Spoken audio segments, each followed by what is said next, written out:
Veľakrát sa nám stáva, že k nám prídu naši zákazníci a rozprávame sa spolu. Oni prídu s tým, že potrebujeme Facebook kampaň, aby sme povedali o tomto alebo o tomto produkte. Ja väčšinou stále hovorím, že to je veľmi super, ale poďme sa možno pozrieť o krok späť a poďme si povedať, čo sú problémy toho publika,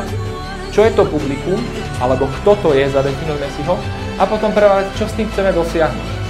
Teda povedzme si, čo chceme dosiahnuť, pre koho,